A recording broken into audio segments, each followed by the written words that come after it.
بسم اللہ الرحمن الرحیم۔ السلام علیکم ورحمۃ اللہ وبرکاتہ۔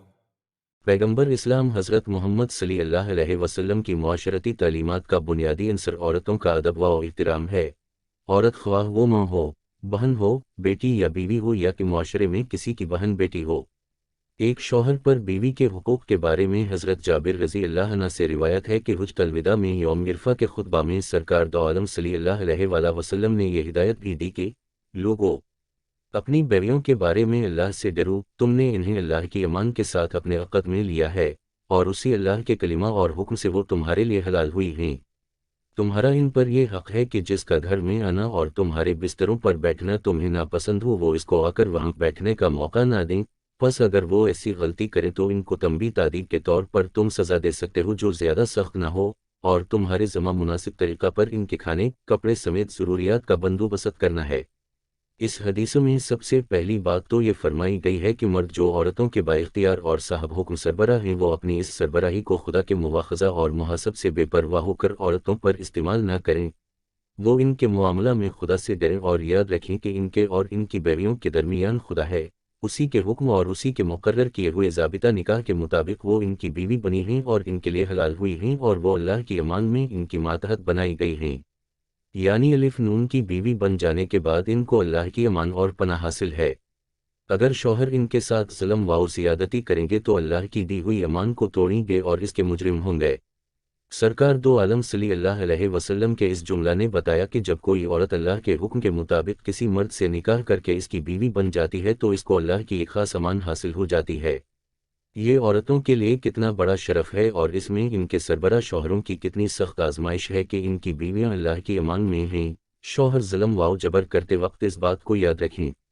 اس کے بعد فرمایا گیا ہے کہ شوہروں کا بیویوں پر یہ حق ہے کہ جن مردوں یا عورتوں کا گھر میں آنا اور بیویوں سے بات چیت کرنا انہیں پسند نہ ہو بیویاں ان کو گھر میں آنے کی اجازت نہ دیں۔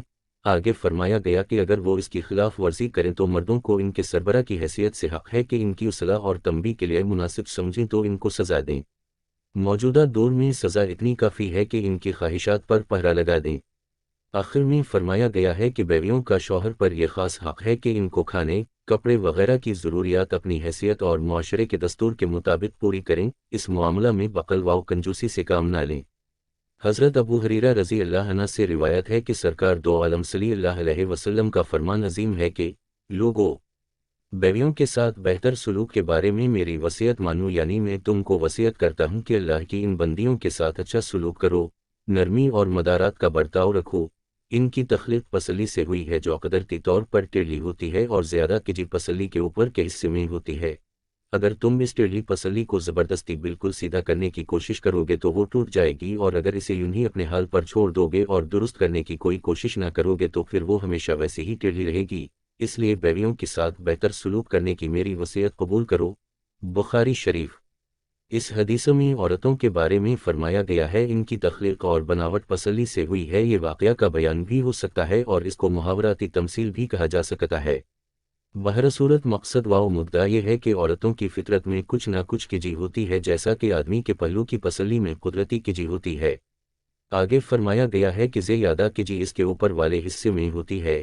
یہ غالباً اس طرف اشارہ ہے کہ عورت میں کجی کا زیادہ تر ظہور اوپر کے حصے میں ہوتا ہے جس میں سوچنے والا دماغ اور بولنے والی زبان ہے۔ آگے فرمایا گیا ہے کہ اگر تم ٹیڑھی پسلی کو زور و قوت سے بالکل سیدھا کرنے کی کوشش کرو گے تو وہ ٹوٹ جائے گی، اور اگر یوں ہی چھوڑ دو گے تو وہ ہمیشہ ٹیڑھی رہے گی۔ مقصد یہ ہے کہ اگر کوئی زبردستی اور تشدد سے عورت کی مزاج سے کجی نکالنے کی کوشش کرے گا تو وہ کامیاب نہ ہو سکے گا، بلکہ ہو سکتا ہے کہ افتراق اور علیحدگی کی نوبت آ جائے، اور اگر اصلاح کی بالکل فکر نہ کرے گا تو وہ کجی ہمیشہ رہے گی اور کبھی قلبی سکون اور زندگی کی خوشگواری کی وہ دولت حاصل نہ ہو سکے گی جو رشتہ زدوج کا خاص مقصد ہے۔ اس لیے شوہروں کو چاہیے کہ وہ عورتوں کی معمولی غلطیوں اور کمزوریوں کو نظر انداز کرتے ہوئے ان کے ساتھ بہتر سلوک اور دلداری کا برتاؤ کریں۔ اس طریقے سے ان کی اصلاح بھی ہو سکے گی۔ اس تو ثوابن یوسف خاون سے سرکار دو عالم صلی اللہ علیہ وآلہ وسلم نے کلام شروع فرمایا اور خاتمہ کلام پر پھر فرمایا فلانس تو ثوابن سا۔ اس سے اندازہ کیا جا سکتا ہے کہ آپ کو عورتوں کے ساتھ حسن سلوک اور دلداری کے برتاؤ کا کتنا اہتمام تھا۔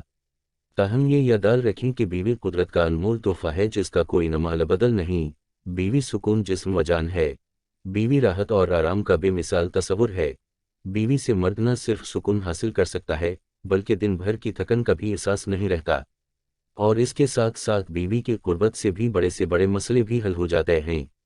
اللہ پاک ہمیں اپنی ازدواج کے ساتھ اچھا برتاؤ کرنے کی توفیق عطا فرمائے، اور اللہ تعالی ہم سب کو اپنے فرائض اور حقوق اچھے طریقے سے ادا کرنے کی توفیق عطا فرمائے اور ہمارے گھرانوں میں مثالی محبت قائم